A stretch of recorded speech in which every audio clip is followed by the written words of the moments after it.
जैसे कहते हैं, मानो तो गंगा माहू, ना मानो तो बहता पानी। अगर आप मानो तो गंगा का जल मां गंगा का ही एक स्वरूप है, और यदि आप ना मानो तो एक वो साधारण सा बहता हुआ पानी है जो साधारण सा बह रहा है, बस वो जल ही है।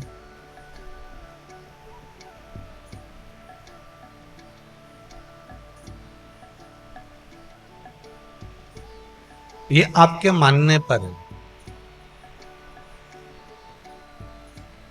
बैठा वो मंदिर के अंदर भी है, बैठा वो मंदिर के बाहर भी है, सर्वस्व है, हर जगह पर, हर स्थान पर, हर जगह पर वो विराजमान है। पर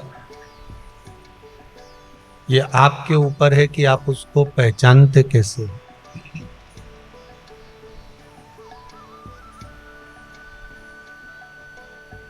मेरा विश्वास कहता है, शिव महापुराण की कथा का एक आनंद कहता है कि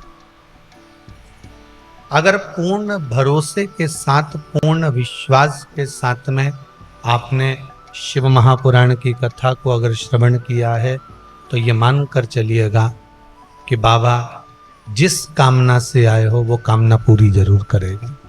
आपका विश्वास है, आपका भरोसा है।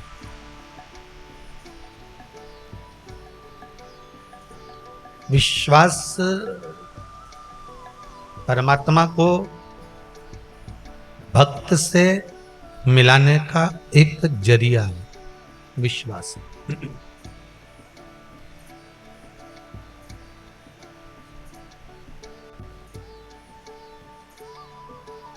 और यदि विश्वास नहीं है, भरोसा नहीं है, तो फिर परमात्मा को आप, भगवान अगर सामने भी आकर खड़ा हो गया तो आप उसको पहचान नहीं पाओगे।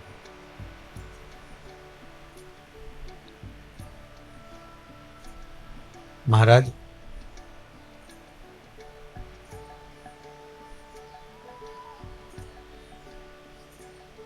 भगवान की प्राप्ति का एक केंद्र बिंदु, भगवान की प्राप्ति का एक साधन हमारा विश्वास।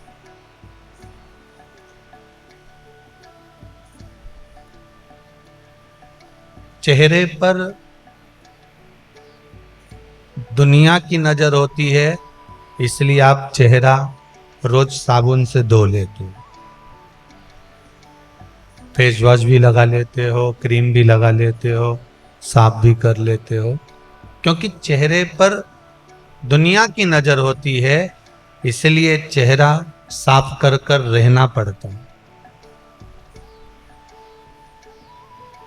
पर चेहरे पर दुनिया की नजर है और दिल पर महादेव की नजर है। वो देव अधिदेव महादेव की नजर इस हृदय पर, इस चित्त पर, इस वृत्ति पर, इस मन पर सदा है। और जब तक देवाधिदेव महादेव की नजर इस दिल पर, इस हृदय पर है, तो ये हमको ध्यान रखना है कि चेहरे से ज्यादा साफ, चेहरे से ज्यादा क्लीन, चेहरे से ज्यादा निर्मल, चेहरे से ज्यादा एकदम सुंदर क्या होना चाहिए? जम के बोलिए जरा। हमारा मन, हमारा हृदय, हमारा दिल होना चाहिए, हमारी चित्त वृत्ति होना चाहिए।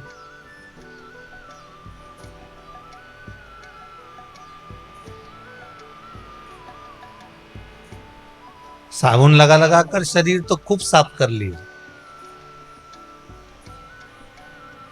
पर शरीर से ज्यादा साफ करना पड़ेगा इस मन को।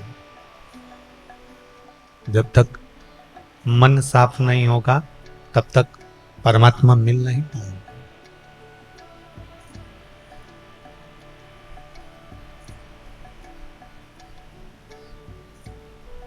और एक भाव कोई भक्त ने गाया हुआ है, लिखा हुआ है कि सुन लो मेरे श्याम सलोना, तुम मुझ पर कर दिया टोना, कर दिया टोना। मेरी अखियां तुम्हीं से लड़ी, बिहारी जी में कब से खड़ी तेरी अखियां है जादू भरी, बिहारी जी में कब से खड़ी। तुम सा ठाकुर और न पाया, तुमसे ही मैं नेहा लड़ा, नेहा लड़ाया मेरी टूटे ना भजन की लड़ी, बिहारी में कब से खड़ी तेरी अखियां जादू भरी, बिहारी जी में कब से खड़ी। अर्थात विश्वास अगर मूल है, भरोसा अगर दृढ़ है, विश्वास अगर पूर्ण है, तो भगवान को पाने में देरी नहीं हो सकती। वो मिल सकता है, वो किसी भी रूप में मिल सकता है।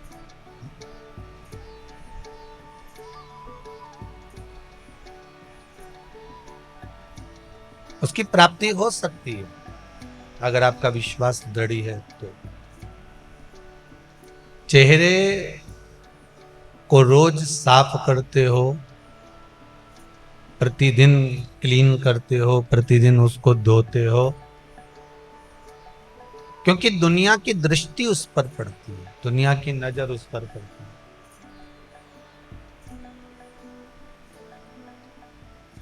पर जन्म से लेकर मृत्यु तक, जन्म से लेकर मरने तक, ये इस मन पर, इस हृदय पर, इस चित्त पर, इस वृत्ति पर, इस दिल पर उस शिव की नजर हर पल रहती है कि ये कर क्या रहा है, कितना भगवान का भजन कर रहा है, कितना स्मरण कर रहा है, कितना कीर्तन कर रहा है, कितना मंत्र जाप कर रहा है, कितना नाम जाप कर रहा है, कितनी भक्ति में ये डूबा हुआ है, ये उस पर उसकी दृष्टि है।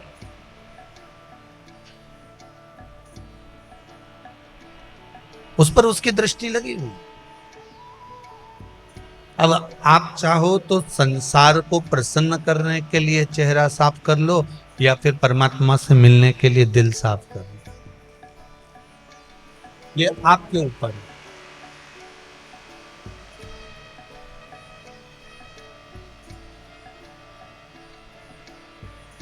हम किस तरह से भगवान को रिझा सकते हैं।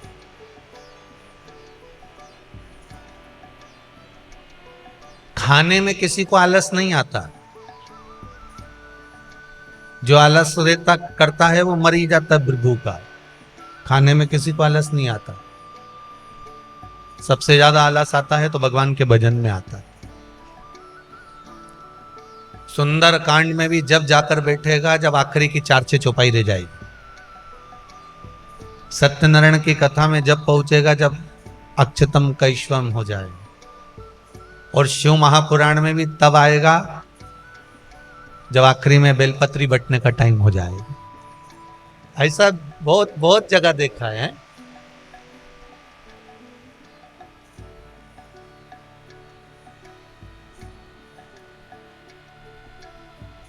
आज तो पंडित श्री रमेश जी मेंदोला मित्र मंडली ने और मेंदोला जी ने बेलपत्री की बहुत व्यवस्था करी है। खूब बोरियां भर भर के बुलवाई है, खूब गाड़ियां भर भर के आई है। हो आप चिंता मत करना, आज कुबेर भंडार की जो बेलपत्र है वो मिलेगी जरूर है, प्राप्त हो गया आपको। पर इन्होंने तो व्यवस्था अच्छी करी है, कोई दिक्कत वाली बात नहीं। दिक्कत तो तुम्हारी है ना, सबसे बड़ी प्रॉब्लम तो यही खड़ी है।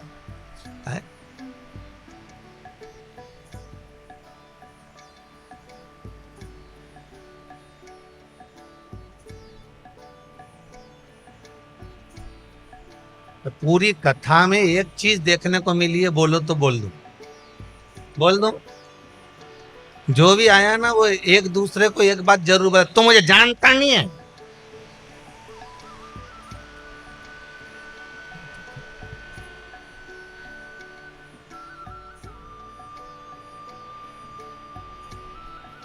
अरे बोलो तो सही है कि गलत है? बस पूरी कथा में एक चीज देखने को मिली कि तू मुझे जानता नहीं है, परंतु देखा जाए तो भगवान के पास जब जाओगे तो भगवान से पूछना कि तू मुझे जानता है कि नहीं जानता। भगवान बोलेगा कि जरूरत नहीं तुझे जानने की। भगवान कहेंगे तो चिंता मत कर, तूने कितना भजन करा है, कितना स्मरण करा है, कितना कीर्तन करा है, कितना मंत्र जाप करा है, कितना नाम जाप करा है, कितने तू भगवान की अविरल भक्ति में डूबा हुआ है, ये मुझे मालूम।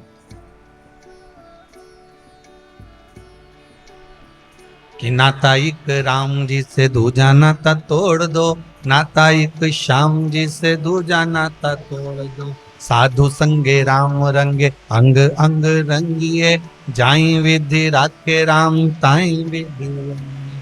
किया अभिमान तो फिर मान नहीं, होगा वही प्यारे जो मेरे।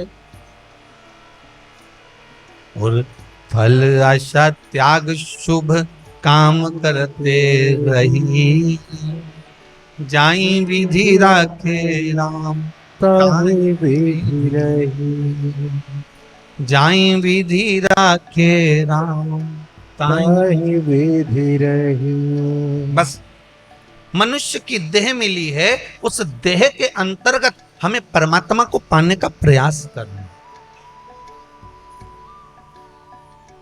पर विश्वास रखकर पाना है मुझे। चेहरे की चमक से दुनिया प्रसन्न हो सकती है, पर भगवान कभी प्रसन्न नहीं होता।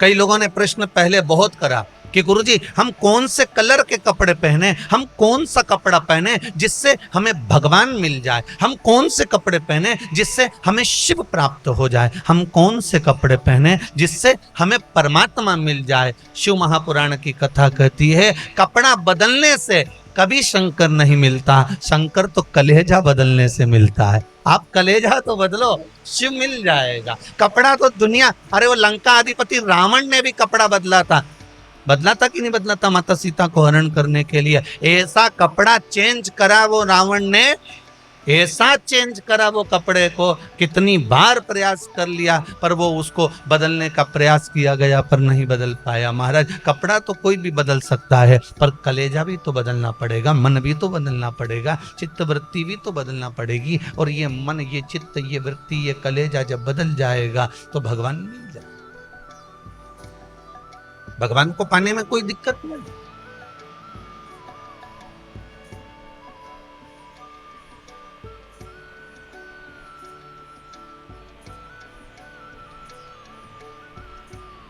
महाराज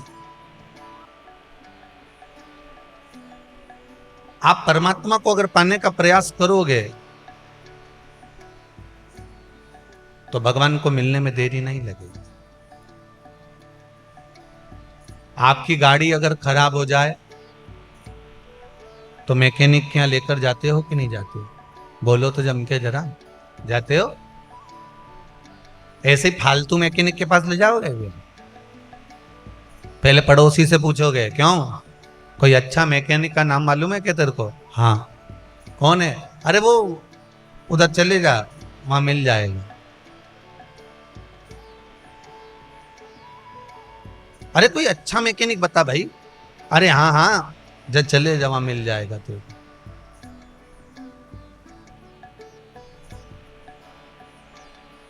अपनी गाड़ी आप लेकर मैकेनिक के पास गए, अच्छा मैकेनिक ढूंढ कर गए हो। जब कोई बड़ा रोग हो जाता है, बड़ी बीमारी हो जाती है, शरीर में कष्ट हो जाता है, तो डॉक्टर ऐसे ही हल्के फुल्के डॉक्टर के पास जाते हो? नहीं, कोई जो इस बीमारी का अच्छा डॉक्टर होगा तुम उसके पास जाओ।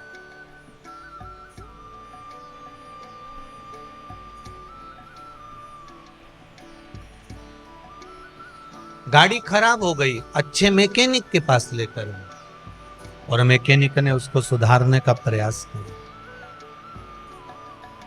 पर मैकेनिक की चतुरता यह होना चाहिए कि एक बार अगर गाड़ी सुधार दी है तो वो बार बार खराब नहीं होना चाहिए। अगर बार बार वो खराब होगी ना तो फिर वो कौन अगली बार उसके पास लेकर जाएगा। अरे भैया पिछली बार ही तो हमने 500 रुपए लगाए थे, एक बार वो लेकर गए थे जब 300 रुपए लगा कर आए थे, फिर लेकर गए थे एक बार तो 700 रुपए लगा कर आए थे, एक बार तो 1500 रुपए लगा दिया। उसके यहाँ तो जाना ही मत ही, बस पैसा ले लेता है, जरा सा काम करता है, वापिस गाड़ी वैसी हो जाती। अच्छे मैकेनिक को ढूंढो और अच्छे मैकेनिक के पास जाकर उस गाड़ी को जब खड़ा करोगे, उस गाड़ी को ले जाकर छोड़ोगे, तब वो अच्छा मैकेनिक एक बार उस गाड़ी में अगर अच्छे से काम कर देगा, दिल से उसने काम कर दिया, तो कम से कम 6 महीना 8 महीना 1 साल 2 साल तो गाड़ी कुछ बोलेगी नहीं, ये पक्का है। उसी तरह जैसे गाड़ी के लिए अच्छा मैकेनिक ढूंढते हो जो 6-8 महीना गाड़ी अच्छी चल जाए, उसी तरह इस आत्मा के लिए अच्छी शिव महापुराण को श्रवण करना जरूरी है, जिससे ये परमात्मा से मिल जाए। ये परमात्मा से मिलन का केंद्र बिंदु है ये।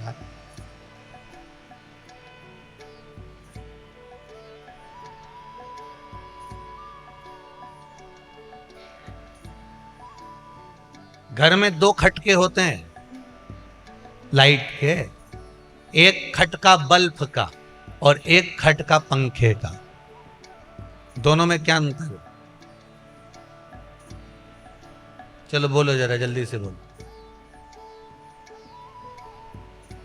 अरे वो तो हमने ही बता दिया कि लाइट से लाइट का और पंखा का पंखा। दोनों में अंतर क्या है? एक लाइट का पंखा है, एक खटका है, एक पंखे का खटका है। दोनों में अंतर क्या है? दोनों में केवल एक अंतर है कि लाइट का खटका जैसे ही बंद करा जाता है वैसे ही लाइट बंद हो जाती है, और पंखे का खटका से पंखा बंद करो तो एकदम पंखा बंद होए क्या? वो थोड़ा थोड़ा थोड़ा थोड़ा घूमता घूमता घूमता घूमता घूमता फिर धीरे धीरे फिर चू चू चू बंद, अब बंद हुआ। उसी तरह 2 तरह के व्यक्ति होते हैं, 2 तरह के खटके, उसी तरह 2 तरह के व्यक्ति। एक खटका तुरंत बंद करा, मतलब एक को तुरंत कथा में लगा दिया तो उसका चित्त कथा में लग गया, और दूसरा पंखे की तरह होता है, पहले कथा में जाके बैठ जाएगा, फिर थोड़ी बहुत जगह मगा संभालेगा, फिर आजू बाजू वालों को देखेगा, फिर जेब में कुछ रखा होगा तो वो खाएगा पिएगा, फिर थोड़ी देर बैठ के फिर मन नहीं करेगा तो फिर पांव लंबा हाथ लंबा तो भी मन नहीं करेगा तो धीरे धीरे इशारा में फिर बैठा। तो ये पंखा की तरह है, बैठ जरूर गया, खटका बंद भी हो गया, मतलब कथा में पहुंच भी गया है, पर वो धीरे धीरे धीरे धीरे धीरे धीरे धीरे फिर जाके 3 घंटे की कथा में जब 1-8 घंटा पूरा निकल जाएगा, इका पूरा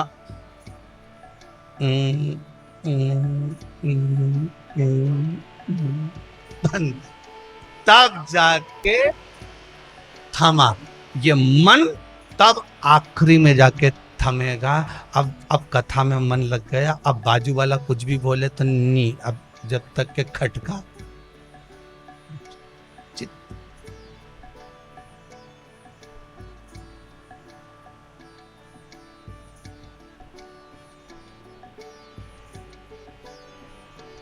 जब भारत तत्व हृदय में आ गए फिर नहीं डोलेगा वो भारत तत्व। एक गांव का व्यक्ति शहर में गया और शहर में लोग एक इतनी बड़ी फुटबॉल को ग्राउंड में खेल रहे थे, सब लात मार रहे थे, यहाँ से इधर वाले इधर लात मारे, उधर वाले उधर लात मारे, इधर वाले इधर मारे, उधर वाले उधर मारे। एक बेचारा गांव का व्यक्ति अपने काका से पूछा, काका जी बेचारी गेंद ने क्या बिगाड़ा?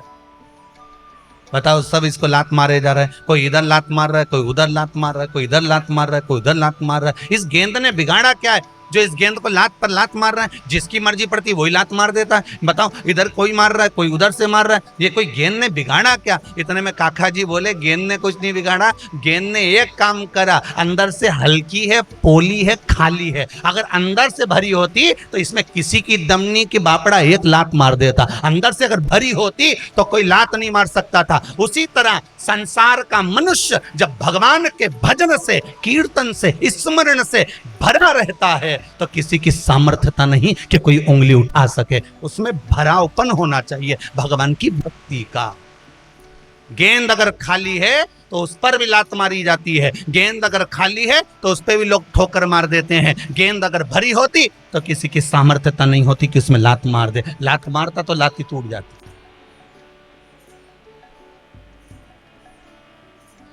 फिर कोई फुटबॉल खेलता? खाली है इसलिए खेल रहा है।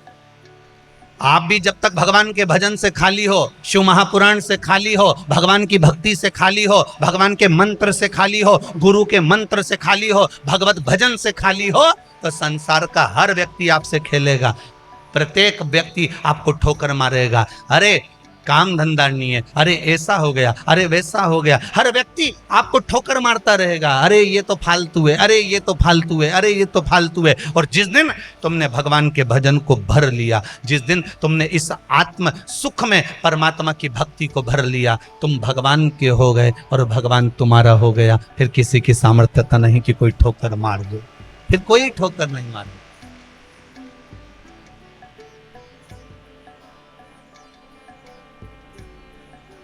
इतने सारे बैठे हो शिव महापुराण की कथा सुनने के लिए। एक बात ईमानदारी से कहना, पूरे लॉकडाउन में आपने शिव महापुराण की कथा सुनी है और आपने प्रयोग भी बहुत सारे करे, पर जब पहले का जीवन और शिव महापुराण की कथा श्रवण करने के बाद का जीवन, थोड़ा सा अंदाजा लगा कर देखना कि उसने भोजन की व्यवस्था तुम्हारी करी कि नहीं करी, तुम्हें साथ दिया कि नहीं। उसने हर पल, हर घड़ी, हर क्षण आपको साथ दिया, हर पल दिया, हर घड़ी दिया, हर क्षण दिया।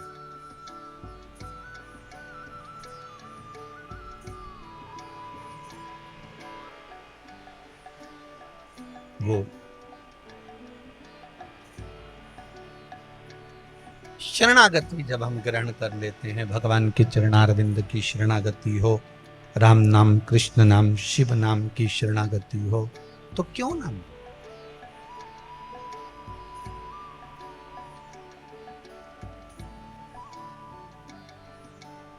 श्री भरद्वाज ऋषि जी ने एक शास्त्र लिखा है जिसका नाम है विमान शास्त्र। क्या नाम है उस शास्त्र का? विमान शास्त्र।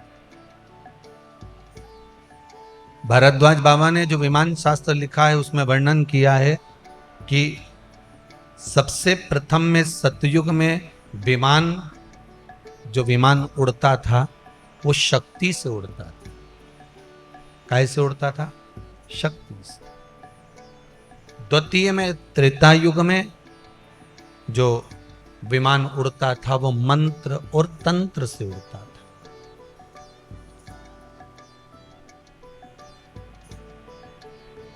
विमान शास्त्र को वैज्ञानिकों ने बहुत रिसर्च करा है। इस विमान शास्त्र पर अमेरिका में इस विमान शास्त्र पर आज भी लोग रिसर्च कर रहे हैं, आज भी लगे हुए हैं।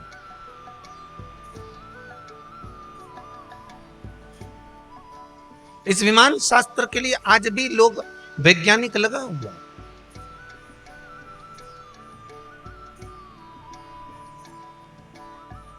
अच्छा, ये लोगों से पूछा जाए ना तो ये हिंदू धर्म के जितने वेद हैं, हिंदू धर्म के जितने शास्त्र हैं, हिंदू धर्म की जितनी पुराणे हैं, वैज्ञानिक अगर रिसर्च करता है, वैज्ञानिक अगर रिसर्च में डूबता है, पूरे दुनिया भर के वैज्ञानिक, पूरे विदेशों के वैज्ञानिक भी अगर रिसर्च में डूबते हैं तो हिंदू धर्म के वेद शास्त्र और पुराण में ही रिसर्च करते हैं, बाकी के ग्रंथों को ये खोलते ही नहीं, क्योंकि इनको मालूम है में कुछ मिलना है ही नहीं, सब इसी में से तो निकला। अन्य धर्म के जितने भी ग्रंथ होंगे, मैं उनका नाम नहीं लूंगा इस व्यासपीठ से, अन्य धर्म के जितने भी ग्रंथ होंगे लोग उसको नहीं खोलते। अगर खोलते हैं तो हमारे हिंदू धर्म के वेद पुराण और शास्त्र को खोलते हैं। क्यों? क्योंकि वैज्ञानिकों को मालूम है कि भारत की भूमि पर जो संत हुए हैं, जो साधु हुए हैं, जो तपस्वी हुए हैं, जो साधक हुए हैं, जो उपासक हुए हैं, भारत की भूमि के जो तपस्या करने वाले तपस्वी हुए हैं, जिन्होंने इन पुराण और शास्त्रों को लिखा है, वेदों को लिखा है, वो साधारण नहीं होते थे, वो साधारण नहीं होते। उनको मालूम है कि उन्होंने कुछ अच्छा ही लिखा होगा, इसमें कुछ ऐसा लिख दिया होगा जिससे ये हमें कुछ अच्छा मिल सकता। वैज्ञानिक अगर सामना करते हैं तो हमारे वेद और पुराण और शास्त्रों से करते हैं। मैं हमेशा कथाओं में कई बार आपको कह चुका, कई बार कथाओं में कहा कि हिंदू धर्म से बड़ा कोई धर्म नहीं।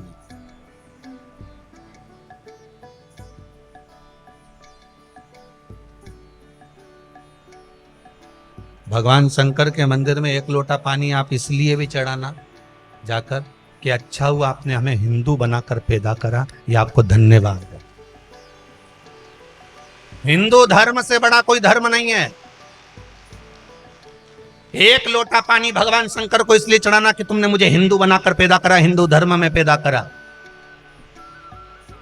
जिनके वेद और पुराण, जिनके शास्त्रों को, जिनके वेदों को, जिनके शास्त्रों को वैज्ञानिक भी रिसर्च करते हैं कि आखिर इस पुराण में ऐसा क्यों लिखा है, उसका कारण क्या है।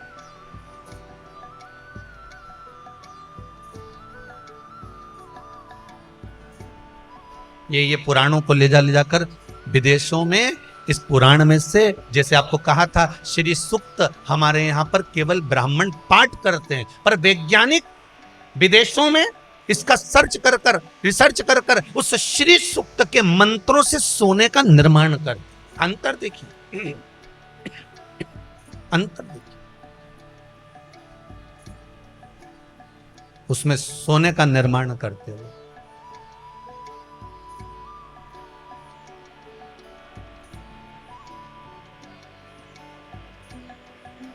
कई लोग आज भी मन में सोचते हैं क्या ऐसा होता है, क्या शंकर जी को अगर दूध चढ़ाओ तो उसका ये लाभ होता है, शिव जी को दूध चढ़ाने का ये फायदा होता है, शमी पत्र चढ़ाने का ये लाभ होता है, बेलपत्र चढ़ाने का ये लाभ होता है।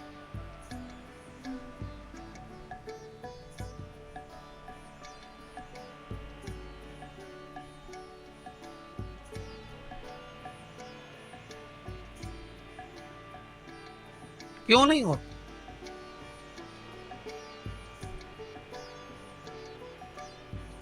अभी कौन सा वो कोरोना का नया नाम आया रे,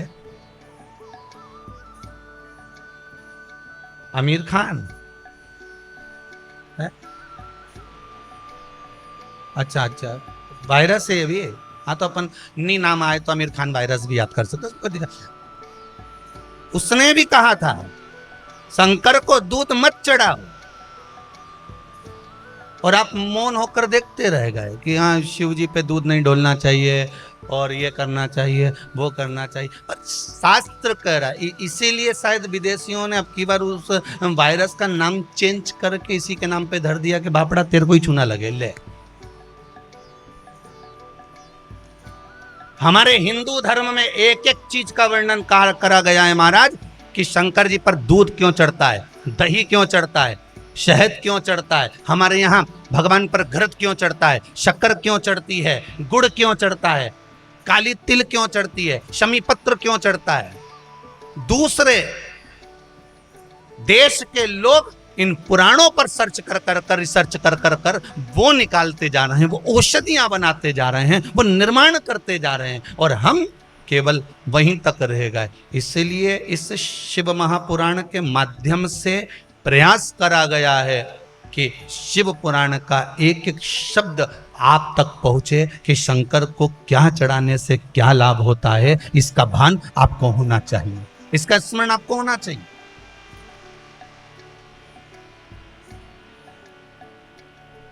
ये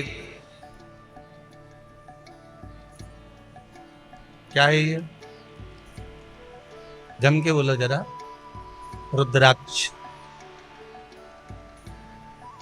आपको पहले भी कथा में कहा, एक होता है रुद्राक्ष, दूसरा होता है भद्राक्ष। दोनों में अंतर होता है। रुद्राक्ष भारी होता है, भद्राक्ष हल्का होता है। रुद्राक्ष में छिद्र होता है, भद्राक्ष में छिद्र नहीं होता है।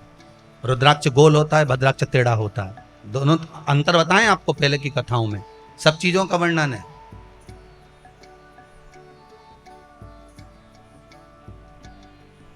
अभी 1 महीने पहले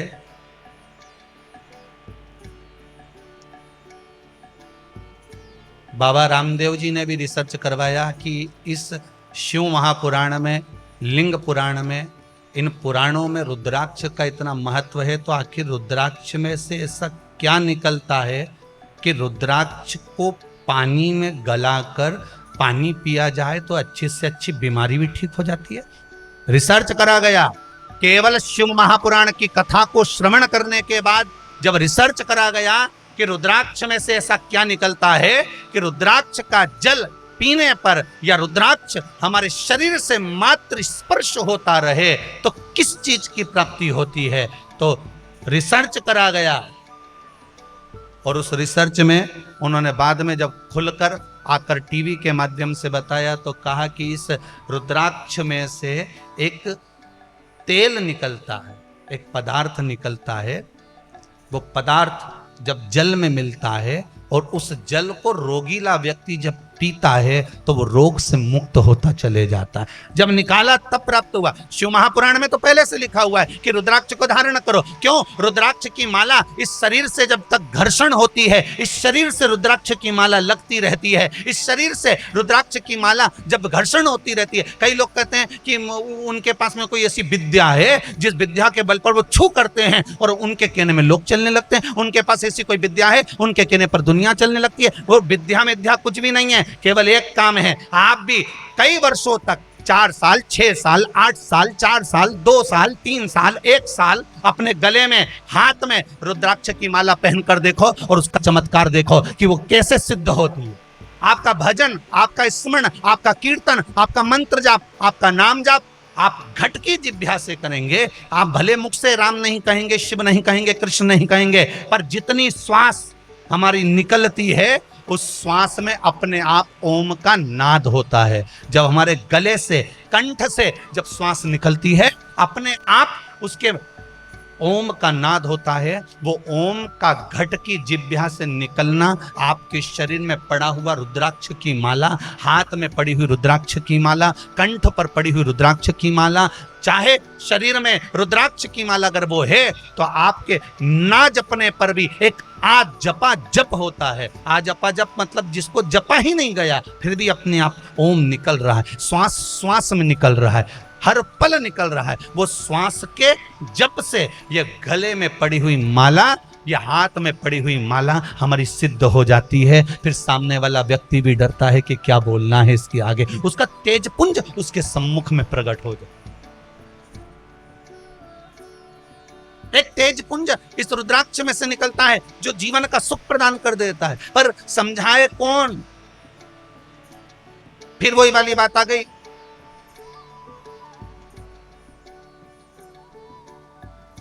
सुंदरता होगी तो लुच्चों की नजर होगी, धन होगा तो चोरों की नजर होगी, और गले में अगर रुद्राक्ष और तुलसी की माला होगी तो शिव की नजर होगी। वो नजर रखता है।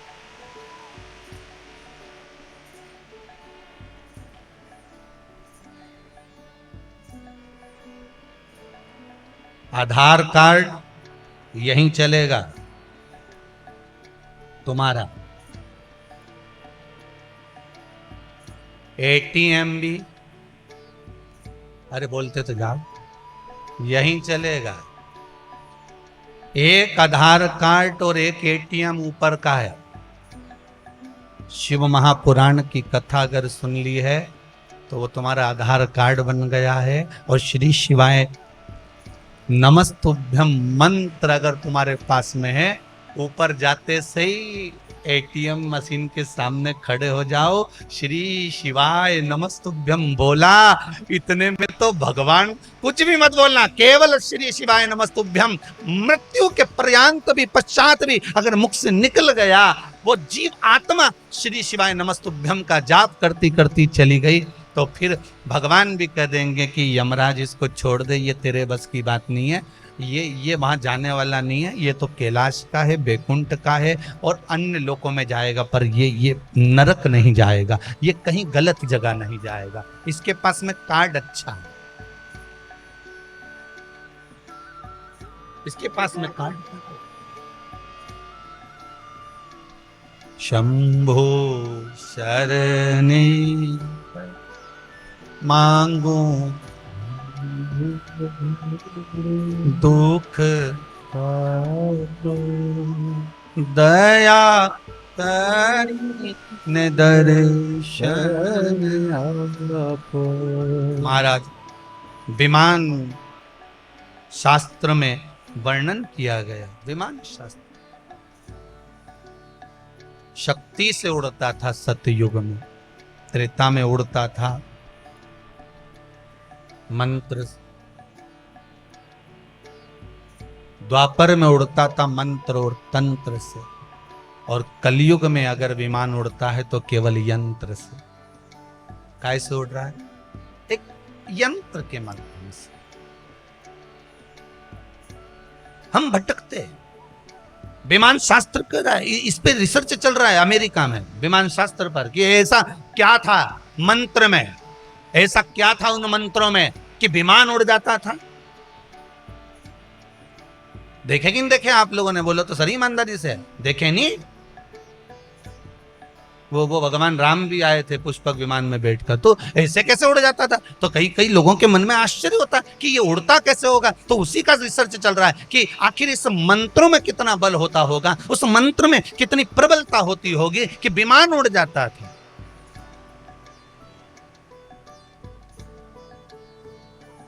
एक हवा का झोंका मौसम बदल देता। सही है? अभी 2-3 दिन पहले देखो, बढ़िया था, सब अच्छा चल रहा था, पानी आया कि नहीं आया? एक हवा का झोंका, सी हवा चढ़ी और उसने मौसम बदल दिया। एक जरा से हवा के झोंके से मौसम चेंज हो जाता है, तो जरा से मंत्र के जाप से, आपकी भक्ति से, आपके भजन से, आपके स्मरण से जीवन का सारा क्लेश, रोग, धोग, बीमारी, दुख, तकलीफ, कष्ट सब मिट सकता है। पर विश्वास रखकर, विश्वास,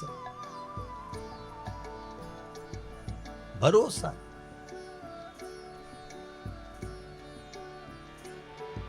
हमें दुनिया को दिखाकर कभी भजन नहीं करना भाई, बहुत याद रखना इस बात के लिए। आप लोगों से फिर बार बार निवेदन कर रहे हैं कि दुनिया को दिखाकर कभी भजन मत करो।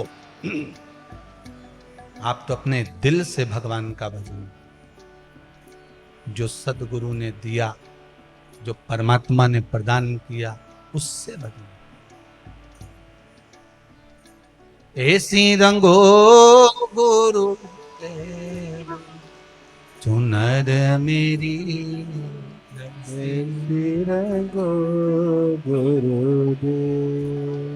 राम लक्ष्मण भरत शत्रुघ्न हनुमत मेरी चुनर। राम लक्ष्मण भरत शत्रुघ्न हनुमत मेरी, सरयू जैसी लहरा पाड़े, ऐसी रंगोरे गुरुदेव चुनर मेरी, ऐसी रंगो गुरुदेव चुनर मेरी, ऐसी रंगो गुरुदेव। महाराज, जब जब सत्संग में जाओ, भजन में जाओ, कीर्तन में जाओ, भगवत स्मरण में जब जब पहुँचो, भगवान की भक्ति में जब जब पहुँचो, नाम जाप में जब जब पहुँचो, भगवान के स्मरण में जब जब पहुँचो, तब तब तुम्हारी चित्त वृत्ति में केवल एक बात होना चाहिए कि मैं जिसकी आराधना कर रही हूं वो मेरी पूरी बात सुन रहा।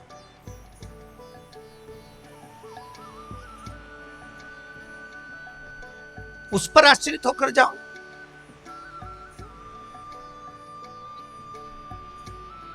पर हमने एक बात ध्यान कर ली है, आज के जमाने में हर व्यक्ति ने एक बात सोच कर रखी है कि मेरे मेरे बेटा मुझे रख लेगा, मेरी बहू मुझे रख लेगी, मेरे माँ बाप हैं, मेरा ये है, मेरा वो है। हर एक व्यक्ति ने अपनी चित्तवृत्ति में उतार कर रखा है कि मेरा साथ वो देगा, पर आपके मुख से कभी नहीं निकलता कि मेरा साथ मेरा महादेव देगा। अगर महादेव पर विश्वास है तो भरोसा दृढ़ होना चाहिए।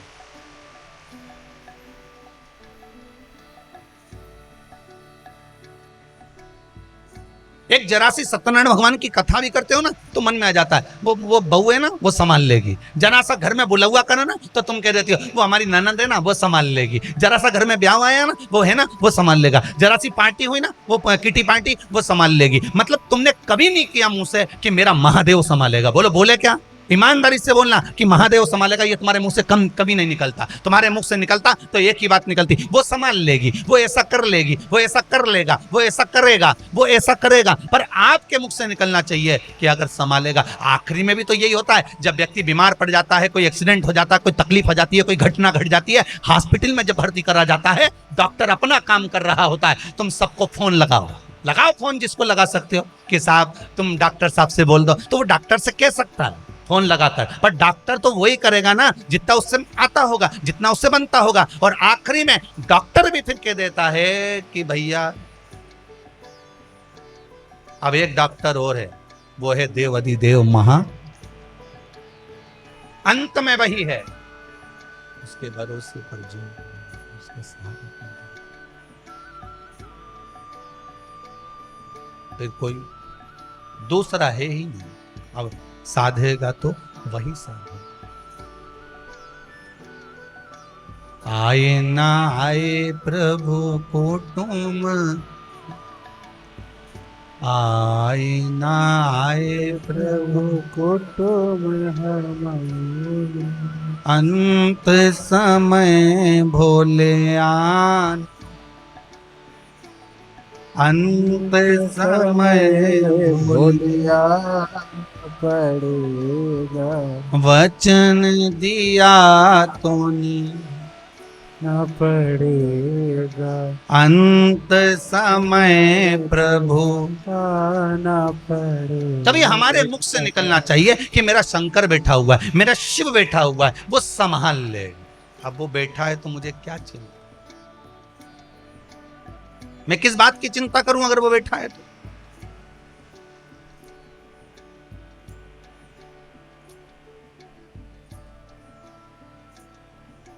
अब एक बात बताओ, बहुत अच्छे से बोलना हो। जितने बाहर बैठे हो ना वो भी, और जितने अंदर बैठे हो वो भी, और जितने रोड पे बैठे हो वो भी, और जितने जहां जहां बैठे हो चढ़ चढ़ के हो,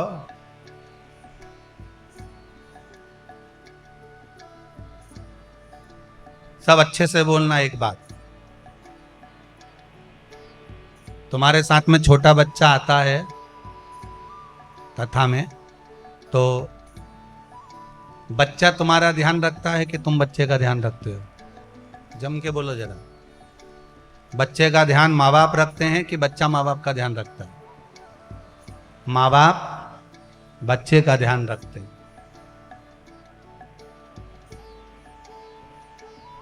कि वो छोटा सा बच्चा 4 साल का, 3 साल का तुम्हारा ध्यान रखे? नहीं नहीं, वो माँ बाप रखे। और मेले में तुम ले गए बच्चे को इतनी भीड़ में, और बच्चा खो गया, तो बच्चा रोएगा, आंख से आंसू बहाएगा। पर बच्चे से ज्यादा अगर उसको ढूंढेंगे तो कौन ढूंढेंगे? उसके माता और पिता। क्यों? क्योंकि माता पिता ने उसको जन्म दिया, इसलिए ध्यान वो रखेंगे। तो देव अधिदेव महादेव ने हमको जन्म दिया है, हमारा बच्चा खो जाता है, चले जाता है कहीं, तो माता पिता खोजते हैं, खोजने के बाद में उसको टॉफी भी देते हैं। रो मती, देख रोएगा ना तो अच्छा नहीं लगेगा। तुम कहाँ चले गए थे पापा, मम्मी मेरे को ढूंढ ढूंढ के थक गया, रो मती, ले कुरकुरा खा ले और रख ले। और नहीं मेरे को कुरकुरा नहीं खाना, मेरे को तो गुड़िया का बाल खाना, तो लेते गुड़िया का बाल खा लो। तो वो गुड़िया का बाल वाले को बुलाया, देव देव हमारा छोरा घूम गया था, बड़ी मुश्किल से मिला है। फिर बैग में से बिस्कुट भी निकाल के देंगे, फिर टॉफी भी निकाल के देंगे। रो मती हो, रोजे मती हो, अब मैं मिल गया ना तेरे को, अब मैं मिला हूं ना, तो फिर रोने की क्या जरूरत है। अब मत रो, मैं मिल गया ना तेरे को, तू चिंता मत कर, अब मैं मिल गया ना, चल मेरा हाथ पकड़ और मेरे साथ चल घर चल। अब देखो माँ बाप उसको घर ले गए, ढूंढ के ले गए। उसी तरह जैसे कि माता पिता अपने बच्चे को ढूंढते हैं, उसी तरह मेरे देव अधिदेव महादेव ने हमको जन्म दिया है, पृथ्वी पर भेजा है। अगर हम दुखी होंगे तो ढूंढेगा वो, तुम तो बस उसको पुकारते रहो, उसकी याद में आंसू बहाते रहो, उसको पुकारते रहो कि मेरा पिता कहाँ है, मेरा बाप, मेरा पिता, मेरी माँ, मेरा शिव, मेरी पार्वती कहाँ है। तुम उसको पुकार पुकार कर रो लो, आंखों से आंसू बहा लो कि मेरा शंकर मुझे साधेगा। बच्चे की तरह जिद करो कि मेरा पिता कहाँ है, मेरी मम्मी के पास जाना है, मेरे पिता के पास जाना है। और जब मेरे देव अधिदेव महादेव के लिए आप रोगे, आंख से आंसू निकलेगा, जब उसके लिए निकलेगा तो वो भी ढूंढ लेगा। और ढूंढ लिया तो जैसे उसको बिस्कुट दिया, गुड़िया का बाल दिया, उसको टॉफी दी, उसको आइसक्रीम दी, उसी तरह वो भी तुमको गाड़ी, बंगला, जमीन, जायदाद सब दे देगा। हम का दे रहा है, फिर क्यों चिंता करना अपने, इससे नहीं रहना अपने।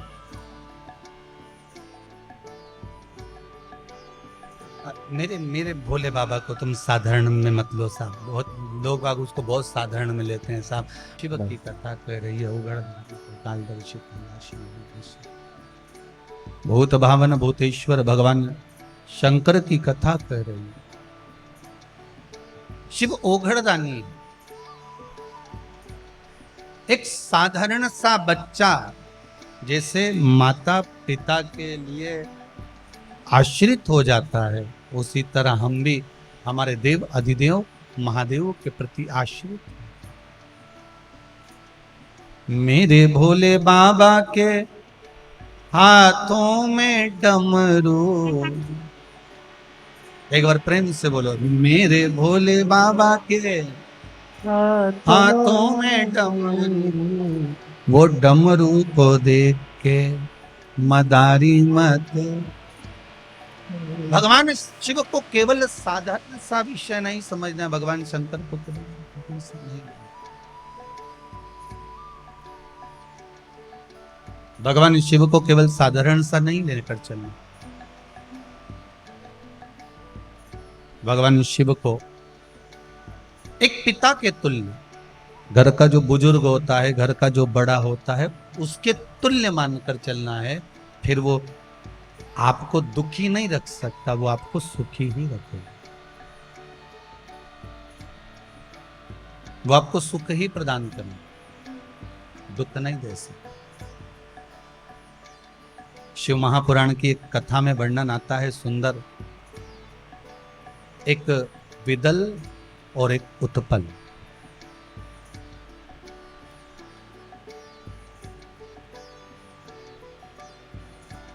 विदल और उत्पल, ये दोनों बड़े उपद्रवी थे।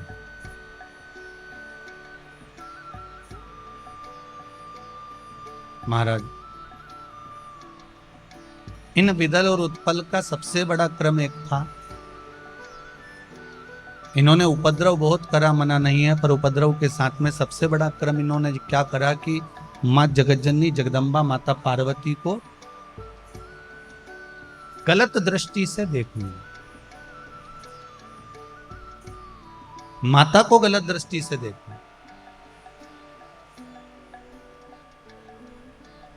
और जब माता पार्वती को गलत दृष्टि से देखा तो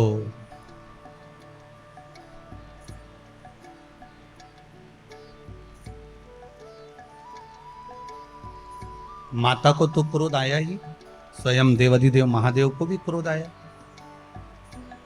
एक बात बड़ी सुंदर शिव महापुराण में लिखी है, आप अगर उस पे धारण करें तो अच्छी बात है।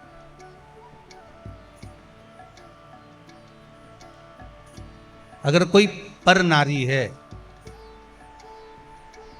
पर नारी को, पर स्त्री को, बेटियों को, घर की माताओं को केवल एक माता का भाव होना चाहिए।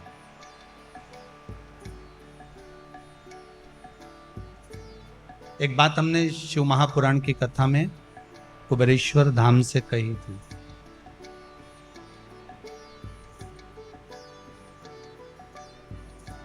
कि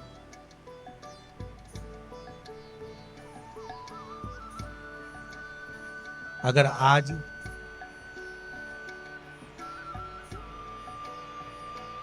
जितने टीवियों पर नाटक बनते हैं, उन नाटकों में जितने कपड़े बेटियों को पहनाए जाते हैं, वो सारे वस्त्र, वो सारे कपड़े अगर एक मर्यादित तरह से पहनाने लगे तो मुझे विश्वास है संपूर्ण विश्व में बेटियां भी अच्छे कपड़े पहनेंगी। मुझे विश्वास है।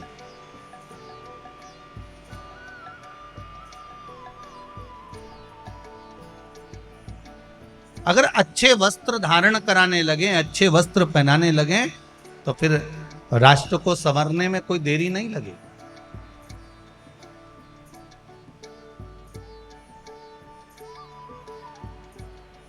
हम तो आपसे भी कहेंगे, प्रयासरत रहिए। घर की बुजुर्ग माताएं अगर सिर पे पल्लू ले सकती हैं तो आपको लेने में क्या दिक्कत, आपको लेने में क्या तकलीफ। कहते हैं जिसके सिर पर पल्लू होता है उसका भाग्य प्रबल होता है, ये शास्त्र में लिखा हुआ। अगर सिर पर पल्लू है तो भाग्य प्रबल है। लाखों दुख, लाखों तकलीफें, लाखों कष्ट जीवन में आ सकता है। लाखों दुख आएगा, लाखों कष्ट आएगा, सब कुछ प्राप्त होगा, पर ये सिर पर जो पल्लू होता है ना, मस्तक पर माताओं के, ये पूर्वजों का, पितरों का, कुल देवी देवताओं का और गुरुजन का मस्तक पर हाथ हमेशा बना रहता। पर करें क्या महाराज जी, यहां से चालू हुआ था, धीरे धीरे धीरे धीरे यहाँ अब तो बहुत बहुत। तुम्हारे घर में तुलसी का क्या रहा है? ठीक है। घर में गुलाब का पौधा है? मनी प्लांट का है? नहीं, ठीक है। तुलसी का, बेलपत्री का हैगा। अब एक काम करना, प्रैक्टिकल करना थोड़ा सा, कि बेलपत्री का जो वृक्ष हो, पौधा हो, या तुलसी का पौधा हो, या समी का पौधा हो, उसकी मिट्टी उसके जड़ के पास से हटा देना। वो पनप जाएगा कि सूखेगा? जम के बोलिए, जम के। सूखेगा। पेड़ की जड़ मिट्टी में ढकी होती है तो वो वृक्ष हरा भरा होता है। नारी की जड़, पुरुष की जड़, ये नाभि होती है, जब तक ये ढकी रहती है तो वो भी हरी भरी बनी रहती है। जड़ है ये।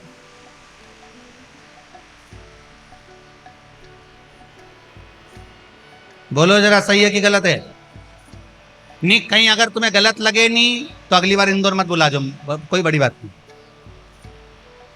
नहीं, तुम्हें अगर बुरा लगे कि महाराज गलत बात बोल दिया, जड़ वृक्ष की मिट्टी में ढकी होती है तो वृक्ष पनपता ज्यादा है।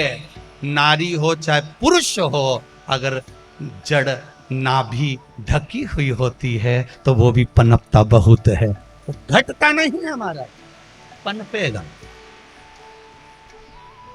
पर आज का फैशन ऐसा आ गया महाराज जी, फिर तो वो वाला गाना ठीक है तुम्हारे लिए, मैं चाहे ये करूं, मैं सीधी से मैं चाहे चूल्हा में जाऊं, वो में कई दिक्कत नहीं। थोड़ा सा सुधरने का प्रयास करिएगा, जीवन बड़ा सार्थक हो जाएगा, आनंद तब आएगा जिंदगी का। तुम देखो तो सही, सादगी पूर्ण जीवन का एक आनंद ही दूसरा होता है महाराज। हैं, सभी लोग तुम्हारा मुंडा देख लें, सभी लोग तुम्हारा मुंह देख लें, तो तुम्हें किसी को मुंह दिखाने की जरूरत पड़ेगी? अरे बोलो तो सही। और जब तुम्हारा मुंह इतना सारा ढका हो, भयंकर इतना सारा, तो सब मन में सोचे की बहू है, की बहू है, तो 50 बार देखने के लिए प्रयास करेंगे। और किसी को मुंह नहीं भी दिखे नहीं तो वो झाड़ू लगाने के बहाने देख लेगा किसकी बहू। कितना कितना हमारे हिंदू धर्म के अंतर्गत कितना सुंदर सुंदर भाव प्रकट करा गया, पर उसको समझे तब तो।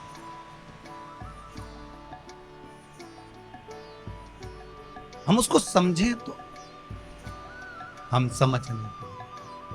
शिव महापुराण की कथा में बिदल और उत्पल ने माता पार्वती जी को गलत दृष्टि से देख लिया। माता पार्वती को क्रोध आ गया, माता पार्वती ने कुंदुक उठाया, कुंदुक का प्रहार कर दिया। जैसे कुंदुक का प्रहार करा, तब प्रहार करते से बिदल और उत्पल तो शांत हो गए, मर गए, प्राण छूट गए, पर वो कुंदुक शिव जी के चरणों में जाकर लग गया। शिव जी का नाम कुंदकेश्वर महादेव हो गया। बोल कुंदकेश्वर महादेव की, हर हर महादेव। भगवान शिव का नाम कुंदकेश्वर पड़ गया। एक बात का हमेशा ध्यान रखिए, जब राह में चलते हुए, कोई कार्य को करते हुए, कोई आगे बढ़ते हुए, कोई बीच में अगर अटकल आ रही है, कुछ कार्य अटक गया है, तो कुंदकेश्वर महादेव का स्मरण करिए। कौन से महादेव का करना है? कुंदकेश्वर।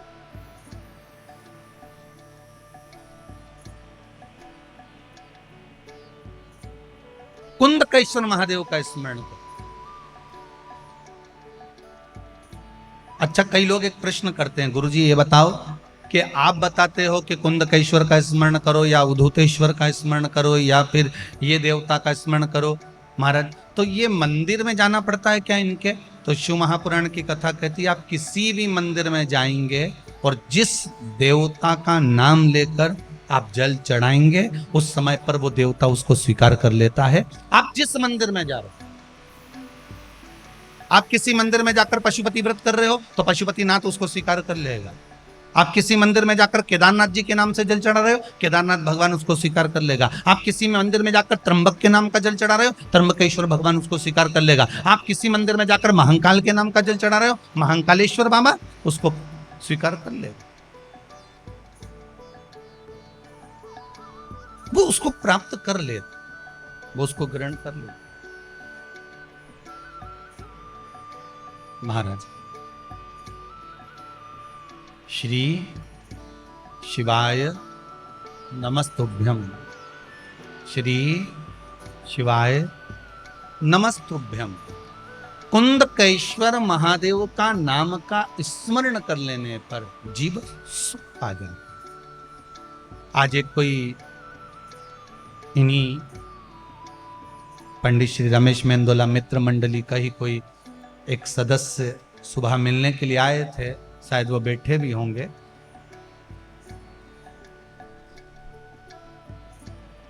वो जांच की रिपोर्ट लेकर आए थे, उनकी कुछ परेशानियां थी। कहीं बैठे हो तो हाथ जरूर हिलाना भाई हो। तो मस्तक पर उनके बिंदी लगी हुई थी और उन्होंने कहा, गुरुदेव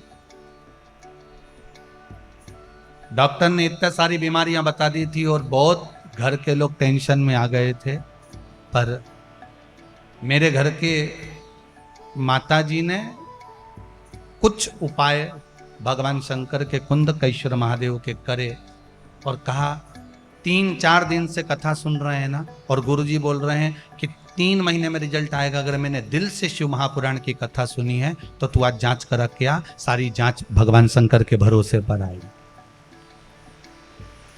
वो अगर कथा में बैठे हो तो जरूर हाथ हिलाना भाई हो। तो उन्होंने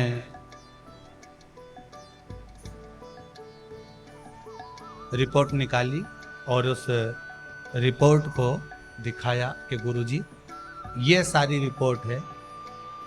डॉक्टरों ने कह दिया था पहले जब रिपोर्ट जांच करी थी कि ऐसा ऐसा बीमारी है, ऐसा ऐसा रोग है और ये चीज है। और जैसे ही शिव महापुराण की कथा सुनने के बाद मेरी माता के कहने पर मैंने जांच कराई, सब रिपोर्ट अच्छी आ गई, कुछ भी उसमें प्रॉब्लम नहीं,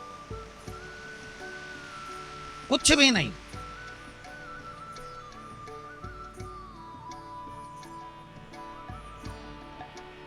आप बाबा पर विश्वास करते हो तो बाबा आपका साथ दे।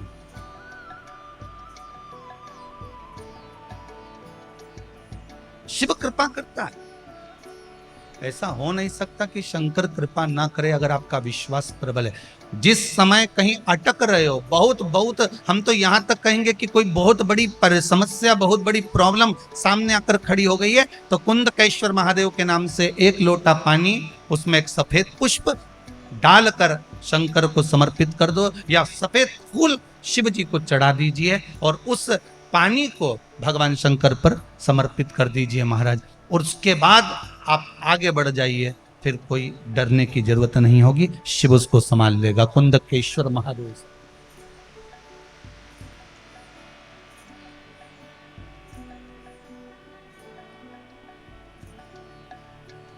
फिर वो देवाधिदेव महादेव उसको संभालेंगे, उसके सिवाय कोई दूसरा संभाल भी नहीं सकता। संभालने वाला वो शंकर ही हो सकता है।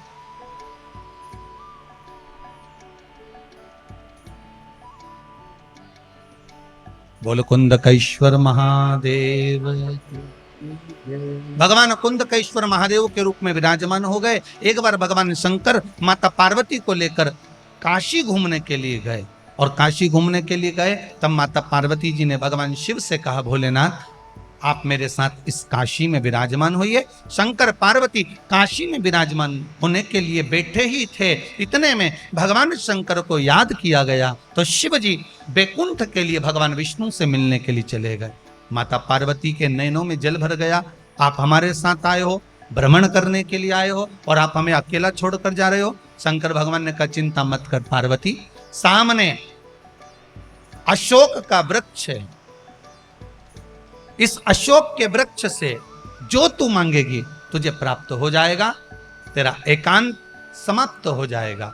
माता पार्वती जी ने अशोक के वृक्ष से एक कन्या को प्रकट करा, आवाज देकर माता पार्वती जी ने आवाज लगाई, कन्या को प्रकट करा। जैसे ही वो अशोक के वृक्ष से कन्या बाहर निकल कर आई, माता पार्वती के एकांत को समाप्त करने के लिए वो कन्या अशोक के वृक्ष से प्रगटी, इसलिए उसका नाम जम के बोलिए अशोक सुंदरी हो गई। शिव महापुराण की कथा कहती है ये अशोक सुंदरी कोई साधारण नहीं है, अशोक सुंदरी का चरित्र कोई साधारण नहीं है। अशोक सुंदरी की कथा का अगर हम स्मरण करें, कुमारी अवस्था के अंतर्गत, कुमारी अवस्था के अंतर्गत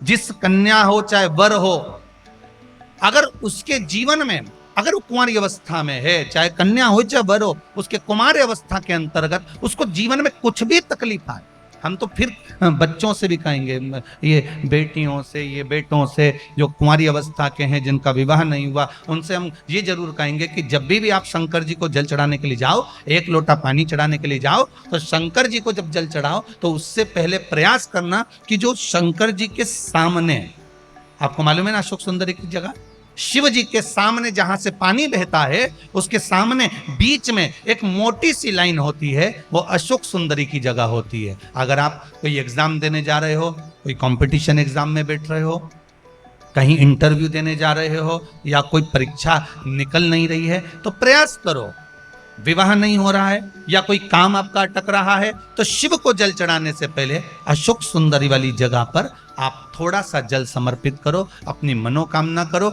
और शिव जी को जल चढ़ाकर फिर जाइए, बाबा आपका कार्य पूर्ण कर देगा। कुंवारी अवस्था वालों के लिए अशोक सुंदरी का स्मरण जरूरी है।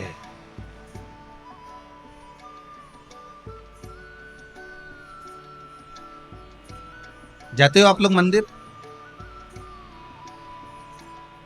घर से जल ले जाते हो कि मंदिर का ही जल भर कर चढ़ा देते हो?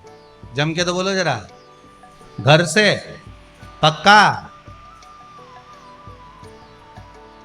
सही है फिर तो। फिर मतलब धीरे धीरे तुम सुधर गए, ये तो पक्का हो गया। और होना चाहिए, या तो सुधर जाओ नहीं तो सिधर जाओ। सीधी सीधी बात हो, थोड़ा थोड़ा तो सुधरो रे। इतनी कथा हो रही है, इतनी कथा इतनी कथा इतनी कथा, जहां देखो कथा ही कथा कथा ही कथा, तो कथा में से कुछ तो ग्रहण करो। नहीं तो मालूम पड़े यहां से सुनी, यहां से निकाल दी, बची कुची थी तो कपड़ा में से झटकार दी। घर पहुंचे, घर वालों ने पूछा क्या लेके आई? पूरी सब्जी, ये लो तुरंत। थोड़ा सा ग्रहण करिए अपने जीवन में, थोड़ा सा उतारने का प्रयास करिए अपने जीवन में, थोड़ा सा उतारने का प्रयास। महाराज शिव महापुराण की कथा कहती है, विदल उत्पल को मारने के बाद माता पार्वती जी ने कन्या को प्रकट करा, जिसका नाम सुंदर, अशोक सुंदरी का उसका नाम दिया गया। अगले वर्णन आया है, एक दनु राजा के महाराज दो पुत्र थे, जिसका नाम था रंभ और करंभ। क्या नाम है? रंभ और करंभ। दोनों तपस्या करने के लिए गए, जल में बैठकर तपस्या कर रहे थे।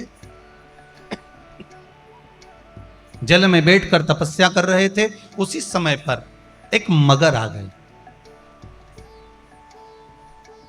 और मगर ने आकर करंभ को खा गया। रंभ बैठा, आंखों से जल बहाता रहा कि मेरा भाई मर गया, मेरा भाई चला गया। अब संतान नहीं है। हम दोनों भाई अगर तप करने गए थे तो संतान की प्राप्ति के लिए गए, तो संतान ही नहीं है, क्या करा जाए?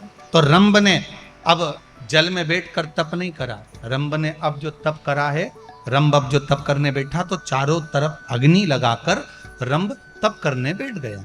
रंभ जब तप करने बैठा तो भगवान ब्रह्मदेव प्रकट हो गए। मांगो रंभ, क्या चाहिए?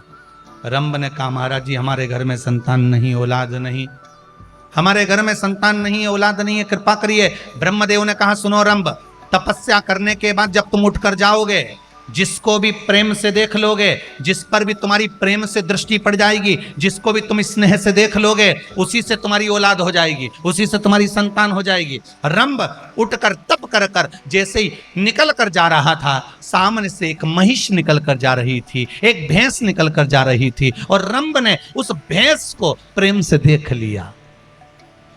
केवल एक महिष, एक भैंस निकल कर जा रही है और उसको रंभ प्रेम से देख लेते। रंभ ने जैसे ही उस भैंस को प्रेम से देखा, भैंस का गर्भ ठहर गया, क्योंकि वर था, जिसको भी प्रेम से देखेगा उससे संतान प्रकट हो जाए, गर्भ थे। अब भैंस, महिष जैसे ही अपने घर गई तो भैंस का जो पति था भैंसा, अब इसमें हंसने की कौन सी बात होगी? तो भैंस का पति भैंसा ही तो होगा।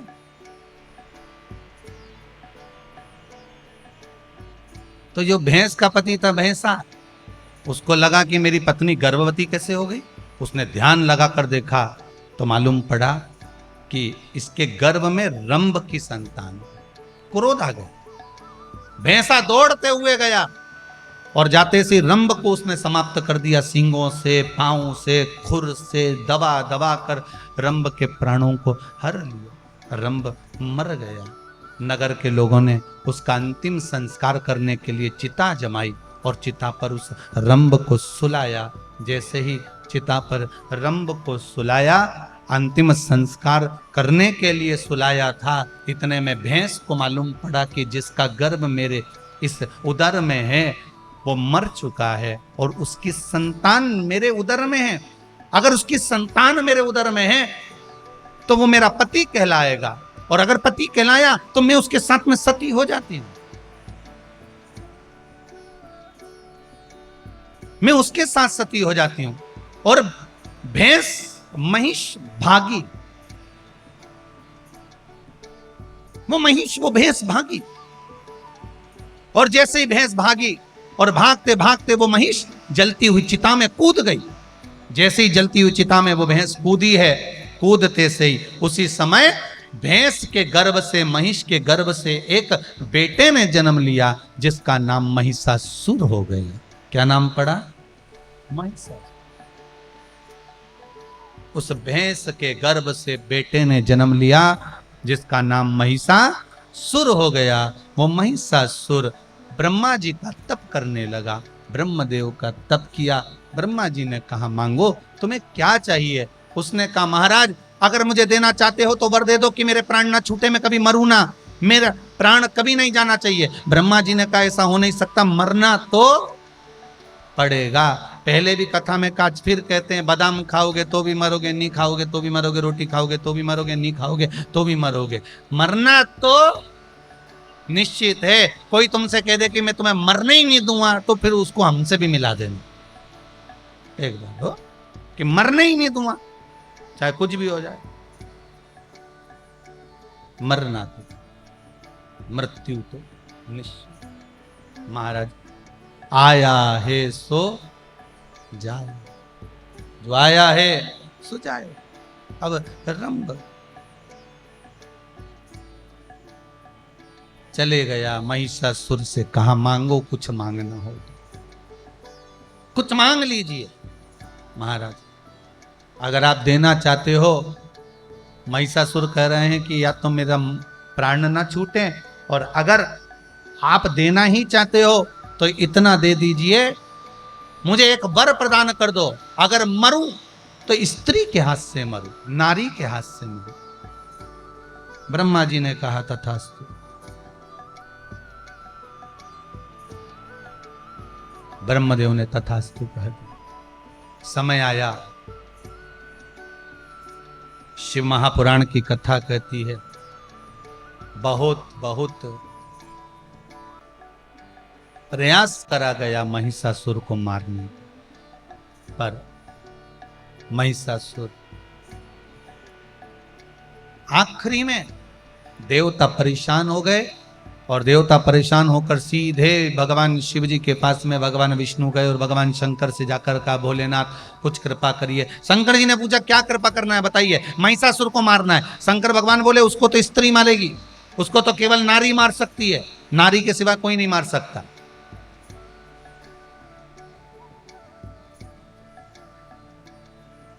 अच्छा, स्त्री में, नारी में क्या बल होता है ये केवल इंदौर वालों को ज्ञात होना चाहिए कि मां अहिल्याबाई होलकर अकेली रहकर पूरे मालवा क्षेत्र पर राज्य करती थी एक तरफा। कौन? मां अहिल्याबाई। नारी तत्व क्या है?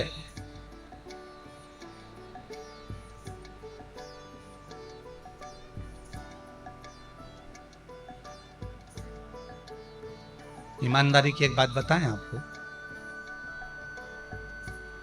ये जो कई लोगों के चेन कट जाती है, मंगलसूत्र कट जाते हैं, सामान चोरी चले जाता है, अगर नारी सोच लेना और अपनी बाली पे आ जाए और दमदारी से अगर निपट ले तो किसी की सामर्थ्यता नहीं कि तुम्हारे गले पर कोई हाथ डाल दे।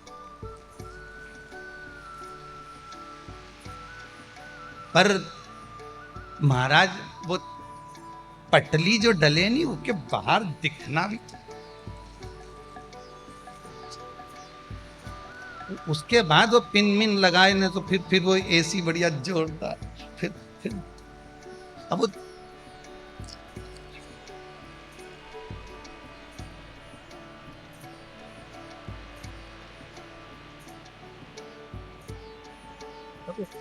उसमें भी तो समय लगना चाहिए ना, तो 1 घंटा तक तो वो पेंसिल से पहले लाइन खींचे में डब्बा भरे, तो अब उसमें टाइम लगे से तो दिखावा दिखावा भी तो चाहिए।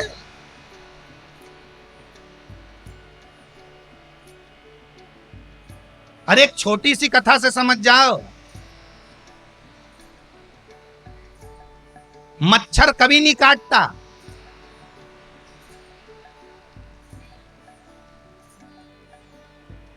किसी अच्छे से अच्छे रिसर्च वाले से पूछ लेना कि मच्छर काटता है? नहीं, मच्छर की घरवाली काटती है।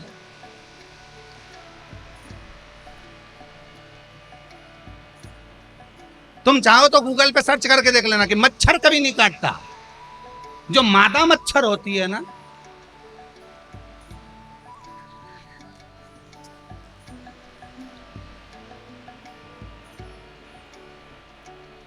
काटा उसने और दोष मच्छर पे। अब मच्छर ने क्या बिगाड़ा था? मच्छर तो बेचारा कुछ बिगाड़ ही नहीं सकता। वो तो भाई बोल, अब वो सब कुछ बात अपनी जगह पर है। देखो तुम काम तुम बिगाड़ोगे अगर कुछ बोलोगे, चालोगे, कुछ कहोगे, धरोगे। तुमने तो कह दिया, नाम किसका खराब हुआ? ऊकी लुगाई राम तुरंत, ऊकी पत्नी तुरंत, ऊकी बेटी तुरंत। बोलो सही है कि गलत है? काटा तो मच्छरिया ने था, मच्छर की घरवाली, और नाम मच्छर का खा। बहुत ध्यान देना है कथा पर, बहुत एक एक चीज का अगर स्मरण कर लोगे तो शायद जिंदगी संवर जाए आपकी।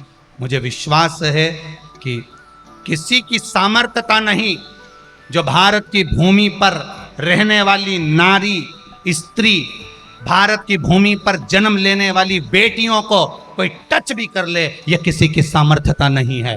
आप में वो बल भगवान ने देकर पैदा करा है, आप में वो सामर्थ्यता, आप में वो बल, आप में वो तेज मेरा भगवान देकर पैदा करता है कि कोई छू नहीं सकता। ये किसी की सामर्थ्यता नहीं हो सकती। गलती किसकी है? अपनी। गलती किसकी है? फिर से बोलो, अपनी, कोई दूसरे की गलती नहीं। गलती अपनी।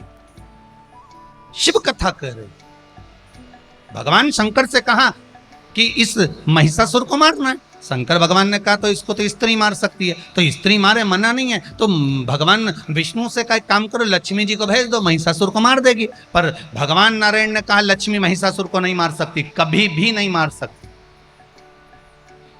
लक्ष्मी नहीं मारेगी महिषासुर को, फिर कौन मारेगा? तो कहा लक्ष्मी नहीं मार सकती। किसको बुलाया? लक्ष्मी इसलिए नहीं मार सकती क्योंकि लक्ष्मी ने एक बार भगवान विष्णु को श्राप दे दिया था। जब लक्ष्मी श्रृंगार कर रही थी और भगवान विष्णु हंस दिए, लक्ष्मी को क्रोध आ गया, हे नारायण, आप मुझे देखकर घोड़े जैसे हंसे हो, इसलिए आपका शीश कटेगा, घोड़े का मुख लगे। घोड़े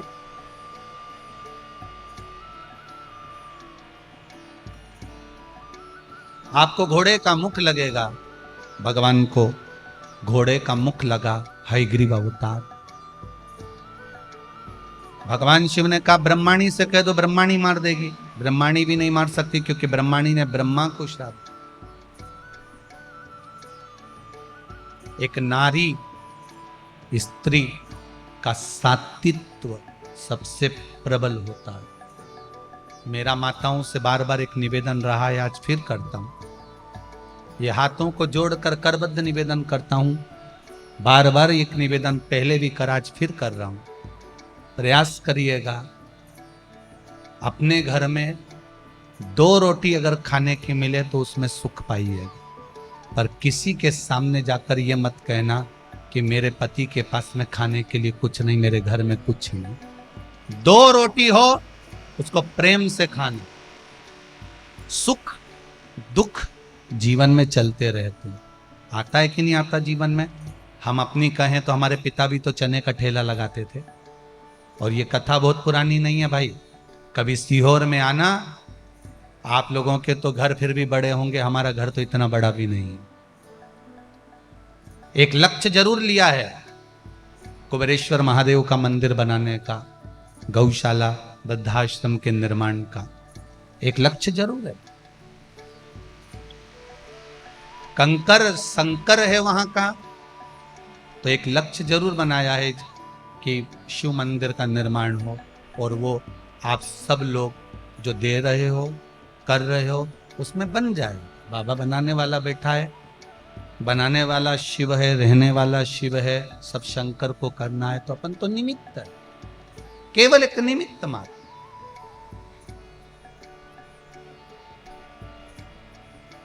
बनाना उसको है।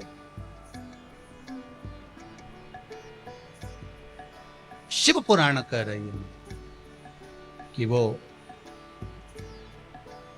आपके घर में अगर 2 रोटी है तो 2 खाकर सुखी रहना, पर किसी के सामने जाकर चाहे मायके में कभी इस मुख से मत कहना कि मम्मी मैं बड़ी दुखी हूं खाने के लिए, मेरा पति तो नौकरी नहीं करता, मेरा पति तो सर्विस नहीं करता, मेरा पति तो काम नहीं करता। आप समझाओ अपने पति को, अगर नहीं कार्य कर रहा है, नहीं कर्म कर रहा है, तो उसको विल पावर मजबूत करो उसका। कहो क्या थक गए अभी से, क्या जा नहीं सकते कर्म पर? आप करो, आप में वो बल है कि आप कोई भी कार्य कर सकते हो। और ये मत सोचना कि आप चाय का ठेला लगाओगे या मूंगफली बेचोगे तो मुझे शर्म आएगी। मुझे शर्म नहीं आने वाली, मैं फिर भी शान से कहूंगी कि मैं आपकी धर्म पत्नी हूं, आप मेरे लिए कमा रहे हो, शर्म नहीं आएगी। और कदम से कदम मिलाकर आप उसका साथ दीजिए साहब। दुख आता है जीवन में, सबके आता। आप अपनी मर्यादा को ना भूलो और मर्यादा ना भूलकर उसका साथ। ब्रह्माणी ने एक गलती कर दी और ब्रह्मा जी को श्राप दे दिया, ब्रह्मदेव मैं तुम्हें श्राप देती हूं, पृथ्वी पर कहीं तुम्हारे मंदिर नहीं बनेंगे, तुम्हारे कहीं मंदिर नहीं बनेंगे। ये ब्रह्माणी ने ब्रह्मा जी को श्राप दे दिया। इसलिए ब्रह्मदेव कहते हैं ब्रह्माणी इस महिषासुर को नहीं मार सकती। महिषासुर को अगर कोई मार सकता है तो वो मार सकता है जिसने अपने पति से कभी तेज आवाज में बात नहीं करी, जिसने कभी ऊंची आवाज में अपने पति से अपशब्द नहीं कहा, वो महिषासुर को मार सकता। अच्छा, आप में से भी कोई भी महिषासुर को मार सकती है अगर आपने अपने पति से तेज आवाज में बात नहीं करी हो तो।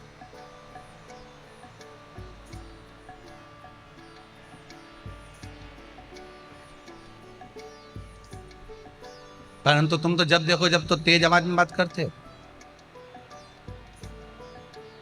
हम कई लोगों को कहते हैं आज के घर के जो पुरुष हैं वो थर्मस की तरह है। थर्मस देखा है कि नहीं देखा? आपने देखा है?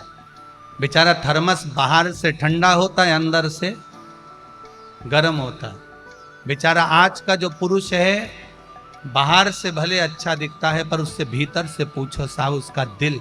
और केवल पुरुषों को नहीं कहूंगा, मेरी माताओं को भी कहूंगा कि वो भी थर्मस की तरह है, बाहर से भले अच्छी दिखती हो पर भीतर से रोती है। साधारण आज का संसार का प्रत्येक मनुष्य थर्मस की तरह है, बाहर से भले ठंडा दिखेगा, बाहर से अच्छा दिखेगा, पर भीतर से कितनी तपन है उसके अंदर, कहीं काम की, कहीं धंधे की, कहीं बिजनेस की, कहीं दुख की, कहीं बेटे की, कहीं बेटी की, कहीं माता की, कहीं पिता की, कहीं पत्नी की, कहीं पति की, उसके भीतर कितनी तकलीफ है यह हर व्यक्ति अंदर से कोई नहीं जांचता साहब। कथा में सब आकर बैठते हैं, सब दिल से कथा सुनते हैं, आप बाहर से बड़े अच्छे दिखते हो। फिर कहता हूं शिव महापुराण की कथा कोई साधारण नहीं है। आपके दिल को जो अंदर से गर्म हो रहा है, तप रहा है संसार के इन सारी व्याधियों में, तभी तो आप शिव महापुराण की कथा में पहुंचे हो। हम समझते हैं शिव महापुराण की कथा जानती है कि जीवन में दुख कितना, तकलीफ कितनी, भीतर कितना कितना तप है, पर आप शिव की भक्ति में अगर लगे हो ना तो चिंता मत करना। थर्मस भी जब धोया जाता है तो ठंडे पानी से ही धोया जाता है, आप चिंता मत करना। जब समय आएगा मेरा भोलेनाथ इस आत्मा को शिव में जब समाहित करेगा तो श्रेष्ठ बना ही देगा, ये पक्का श्रेष्ठ। फिर मारा किसने?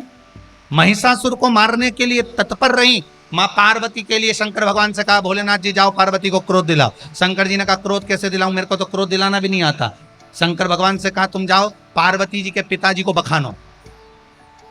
स्त्री के पिता को जब बखाना जाता है तो क्रोध आता है। शंकर जी ने जाकर पार्वती जी से कहा, पार्वती सुनती है? पार्वती ने कहा क्या है प्रभु, तेरे पिताजी के पास कितनी दौलत थी, हिमालय राज के पास में कितनी करोड़ों का धन था, पर तेरे पिता जैसा दुनिया में कोई कंजूस नहीं होएगा। बताओ, उसने शादी करी, एक सामान नहीं दिया दहेज में। इतने में पार्वती जी बोली, मेरा मुंह मत खुलवाना, पहले बोल दे रहे, बिल्कुल मेरे से तो बोलना मत ही। मेरे पिताजी तो देने के लिए तैयार बैठे थे, तुम्हारे घर में रखने की जगह थी। मेरे से मत खिलवाना, मैं तो चुपचाप बैठी हूं, रोटी खाओ ने जा। इतने में शंकर जी बाहर आए। भगवान विष्णु ने पूछा क्रोध आया? शंकर भगवान बोले वो तो अब मेरे बाप तक पहुंच गई, दादा रहने दे, ऐसा क्रोध नहीं दिलाना।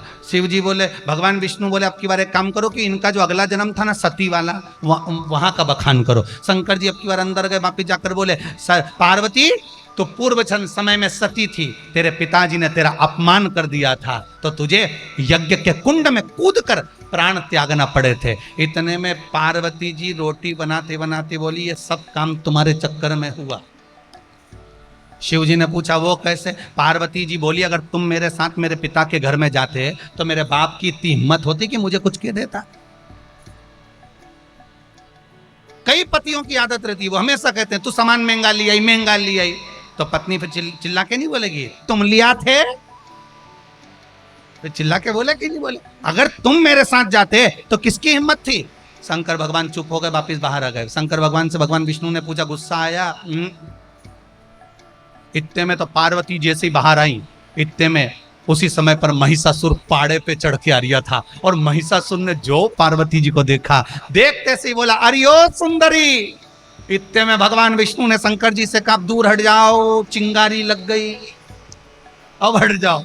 और जैसे ही बोले ओ सुंदरी, अब पार्वती जी के एक तो थोड़ा सा तो गुस्सा आ रहा था क्योंकि शंकर जी पिताजी बखान रहे थे, और जैसे ही पार्वती जी ने केश हटाया और जो महिषासुर को देखा, तिरछी निगाह से बड़े बड़े नयन सुरमा नैनों में लगा, और जो ललाट नैनों से माँ ठाका लगाती हुई जो महिषासुर को देखी, तो महिषासुर तो आधा यूंच मर गया, आधा यूंच मर गया।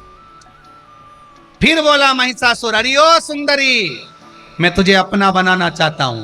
पार्वती जी ने तो केश को हिलाया और आवाज लगाकर का सिंह आ दौड़कर, शेर दौड़कर आया, मां उस पे चढ़ गई, और चढ़ते से ही माता पार्वती ने कहा, सुन महिषासुर, अब ठहर, मैं तुझे अपना बनाकर बताती हूं, 2 क्षण रुक।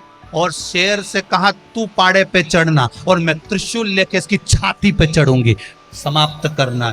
और सारे देवता आकाश मंडल में आकर खड़े हो गए, सब स्तुति करने लगे, तेरे भक्त जनों पर माता भीड़ पड़ी और दानव दल पर टूट पड़ो मां, करके सिंह सवारी, सो सिंहों से तू बलशाली, अष्ट हो जाओ बाली, दुखियों के दुख भोली। और मां टूट पड़ी, जो टूटी मां, त्रिशूल लेकर जो कूदी, कूदते से महिषासुर के प्राणों को हर लिया। माता का नाम पड़ गया महिषासुर मर्दनी माता की।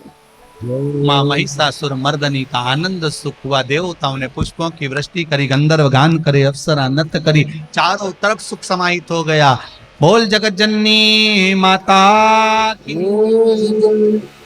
शिव महापुराण में वर्णन आता है, जो महिषासुर मर्दनी माता का स्मरण करता है, उसके जीवन में मां सात्वित्वता प्रदान करती है। इसलिए शिव महापुराण में सात्वित्वता देने वाली ये महिषासुर मर्दनी माता की कथा है। ऐसी पावन शिव महापुराण की कथा है। हमारे बीच में श्री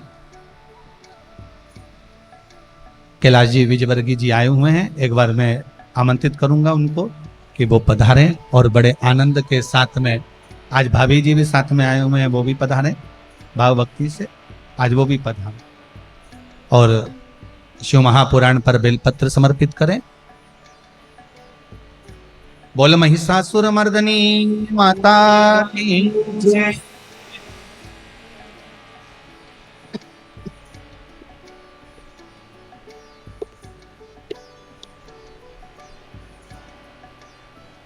भगवान शिव ओघड़दानी शिव कथा कह रही है।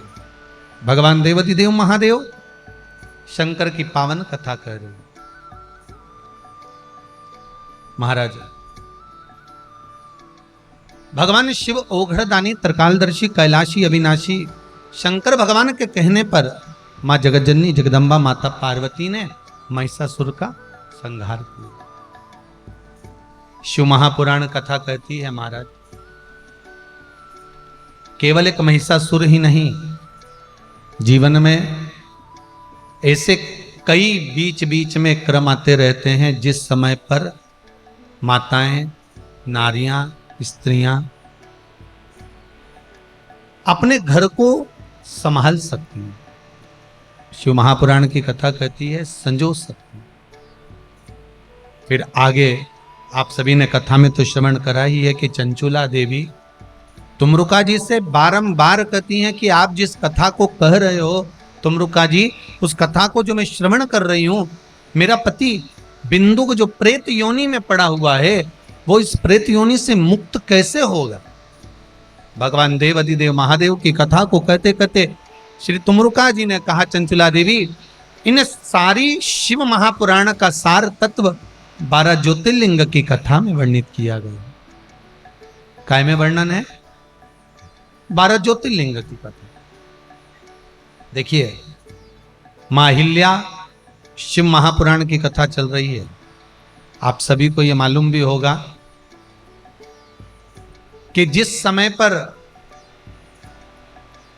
पहले भी कथा में कहा कि जिस समय पर माता अहिल्या अकेली पड़ जाती थी,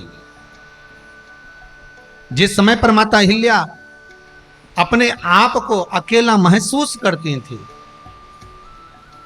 उस समय पर माता अहिल्या एक ही काम करती थी कि हाथ में शिव को धारण कर लेती थी और शंकर को एक टकी देखकर उनसे हृदय से प्रार्थना किया करती थी। शंभो शरणे पड़ी मांगू घड़ी दुख दया करी ने दर्शन। आप भी जब जीवन में कहीं दुख, जीवन में थोड़ी सी भी तकलीफ, कष्ट आपको लगे, ऐसा महसूस हो कि जीवन में ये दुख सामने आकर खड़ा हो गया है, कुछ मत करना। पहले भी कहा, फिर कहते हैं, कथा का विराम दिवस से बहुत उतार कर रखा अपने जीवन में। जब लगे कि हाँ मेरा मन आज दुखी है, कुछ देर भगवान देवाधिदेव महादेव के मंदिर में जाकर शंकर के सामने अपने दिल की बात किसी एकांत में बैठकर शिव को देखकर कह देना। और आते आते जो नंदीश्वर है शिव मंदिर के बाहर, जो नंदी की मूर्ति होती है, उस नंदीश्वर के कान में अपने हृदय की बात एक बार कहे जरूर तो।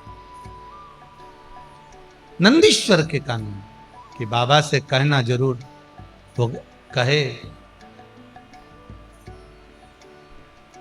हे शंभु, हे त्रिकालदर्शी कैलाशी, मैंने अपने हृदय की बात नंदीश्वर से कही। नंदी से कहकर ये जरूर कह देना, नंदी बाबा आप रोज प्रदोष काल के समय पर, प्रदोष के समय पर, प्रदोष काल में शाम के समय पर आप प्रतिदिन भ्रमण पर निकलते हो भगवान शिव को लेकर। आज मेरे दुख को भी हरना है, मेरे संकट को भी हरना है, मेरे काल को भी हरना है, इसलिए महाकाल एक बार मेरे दरवाजे तक जरूर आना है। शिव को आमंत्रित कर। भगवान भूत अधिपति भूतेश्वर भगवान शंकर से जाकर निवेदन करना, शिव से स्मरण करना। चंचुला देवी के लिए भगवान श्री तुमरुका जी 12 ज्योतिर्लिंग का स्मरण करा रहे हैं, भाव भक्ति से 12 ज्योतिर्लिंग की कथा को श्रवण करा रहे हैं। पहला सोमनाथ जी का वर्णन किया है महाराज। चंद्रदेव जिनका प्रेम अपनी एक धर्म पत्नी पर पूर्ण था, रोहिणी पर। बाकी की रानियां अपने पिता के पास जाकर कहती हैं, पिताजी हमारे स्वामी तो हमको देखते तक नहीं, हमारा आदर नहीं करते, सम्मान नहीं करते, सत्कार नहीं करते। कहीं कहीं पर एक बात देखने को मिलती है, पति पत्नी को अपशब्द पर अपशब्द, कुछ ताने, कुछ गालियां, कुछ ऊंचे शब्द बोल देता है, जिससे नारी के हृदय में वो बात बैठ जाती है। पति कई बार ऐसे शब्दों का संबोधन किया जाता है जो नारी के हृदय में जीवन पर्यंत वो बात उसके हृदय में रह जाती है। महाराज, एक बार चंद्रदेव की धर्म पत्नियां बैठी हुई थी और चंद्रदेव ने आते से कह दिया कि मैं तुमसे इतना स्नेह नहीं करता जितना मेरा रोहिणी के प्रति है।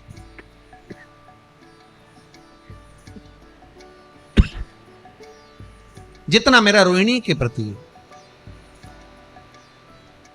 महाराज,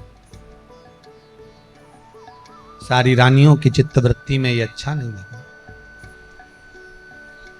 और रानियां अपने पिता के पास पहुंच गई। पिताजी ने एक बार जमाई को समझाया कि आप बोलो, मना नहीं है, पर थोड़ा सा हमारी बेटियों का आदर कर कर बोलिए, सम्मान कर कर। एक बात बहुत प्रेम से कहना चाहूंगा, दुनिया का माता पिता सबसे ज्यादा सुखी कब होते हैं? जब उसके घर की बेटियां सुखी हो। प्रत्येक घर का नियम है, उसके घर की अगर बेटी दुखी है, उसके घर की बेटी अगर दुख में है, तो माता पिता कभी सुखी नहीं हो सकते। माता पिता के जीवन में वो सुख का अनुभव नहीं हो सकता।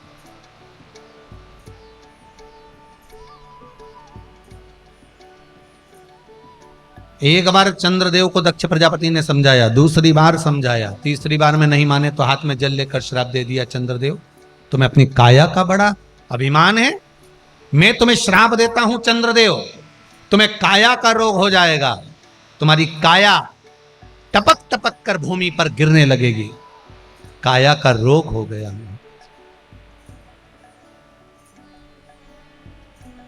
रोने लगा चंद्रदेव। जब चंद्रदेव रोने लगे, देवऋषि नारद के पास गए, आप गुरु हो, आप कुछ मार्ग बताइए।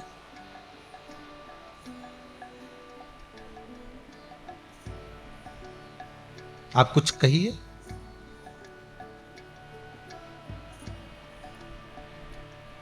मनुष्य के जीवन में दो चीजें होना बहुत जरूरी है। एक गुरु का डर। किसका डर? जम के बोलिए जरा। एक गुरु का डर और दूसरा गुरु का दर। मनुष्य के जीवन में ये जो चीजें बहुत जरूरी है। एक गुरु का डर हो हमारे जीवन में कि हम अगर कुछ गलत करेंगे तो हमारे गुरुजी नाराज होंगे, अगर ऐसा गलत कर दिया तो क्या होगा, कैसे कहेंगे, तो और दूसरा गुरु का डर। जब जीवन में दुख आए, तकलीफ आए, कष्ट आए, कुछ तकलीफ हो तो अपने गुरु का स्मरण जरूर करो। एक बार गुरु के दरवाजे जरूर जाओ और गुरु के दरवाजे पर जाकर अपने हृदय की बात जरूर कहो। अब कोई कहे कि गुरुजी हमने गुरु मंत्र नहीं लिया या हमारा कोई गुरु नहीं है, तो हम तो कहेंगे शंकर को गुरु मान लो, उसके दरवाजे पर जाकर कह दो, और कहो जरूर। एक गुरु का डर हो और दूसरा गुरु का दर हो। चंद्रदेव भी बंधन में पड़ गए तो चंद्रदेव ने जाकर गुरुजी से कहा, गुरुदेव ने कहा एक काम करिए, क्या? शिव की आराधना करिए। शंकर की स्तुति करना प्रारंभ करा, शिव की आराधना करना प्रारंभ करा और शंकर की स्तुति आराधना करना प्रारंभ करी। भगवान भोलेनाथ प्रकट हो गए, मांगो क्या चाहिए। महाराज काया बेकार हो गई। चंद्रदेव की काया को शिव जी ने श्रेष्ठ करा, अच्छा करा। शिव जी का नाम सोमेश्वर महादेव हो गया। बोल सोमनाथ भगवान की जय। अगला वर्णन आया है श्री मल्लिकार्जुन।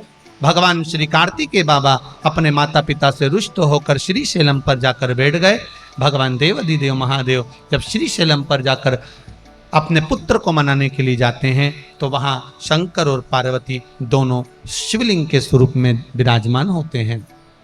महाराज वो मल्लिकार्जुन भगवान के रूप में विराजे। अगला वर्णन आया है श्री महाकाल। दूषण नाम के ब्राह्मण, दूषण नाम का राक्षस ब्राह्मण के बच्चों के निचोड़ कर रक्त पी जाता था। सारे ब्राह्मणों ने शिव जी से निवेदन करा। भगवान शंकर बोले मैं इसको मार तो दूंगा, मना नहीं, परंतु एक कारण है, इस दूषण को वर मिला है कि जहां इसका रक्त गिरेगा ये 84 रूप धारण कर लेगा, ये 84 रूप धारण करेगा। इसके 84 रूप ना हो उसके लिए आपको मेरी बहन के पास जाना पड़ेगा। शंकर जी की एक ही बहन है जिसका नाम जम के बोलो क्षिप्रिया है। क्या नाम है? क्षिप्रिया। क्षिप्रिया के पास जाकर कहो कि अगर क्षिप्रिया पानी के रूप में आ जाए, जल के रूप में आ जाए, और जल के रूप में आए जहां पर इसका रक्त गिरे वहीं पर क्षिप्रिया का पानी उस पर पड़ जाएगा, तो फिर दूषण नाम के राक्षस का अवतार नहीं होगा। अब भगवान शंकर से कहा, शिव जी ने ब्राह्मणों से कहा, ब्राह्मणों ने क्षिप्रिया से निवेदन करा। अब क्षिप्रिया ने कहा चिंता मत करो, कह दो भोलेनाथ जी से कि मैं आ जाऊंगी। जैसे ही इन्होंने दूषण नाम के राक्षस को मारा, क्षिप्रिया आई नहीं आई। 84 रूप दूषण नाम के राक्षस के हो गए। जब दूषण नाम के राक्षस के 84 रूप हुए, शंकर भगवान को देखा अकेले थे और दूषण नाम का राक्षस 84 रूप में था, अब मारा कैसे जाए। तभी क्षिप्रिया ने कहा चिंता मत करो, मैं जल के वेग में आऊंगी, शंकर जी के शरीर के 84 टुकड़े कर दूंगी। और शंकर भगवान के शरीर के 84 टुकड़े कर दिए। भगवान 84 महादेव के रूप में उज्जैनी में आकर विराजमान होगा। 84 महादेव के रूप में भगवान शंकर आकर विराजमान हुए। शंकर भगवान जब 84 रूप धारण कर लेते हैं तो दूषण नाम के राक्षस का संहार कर दे।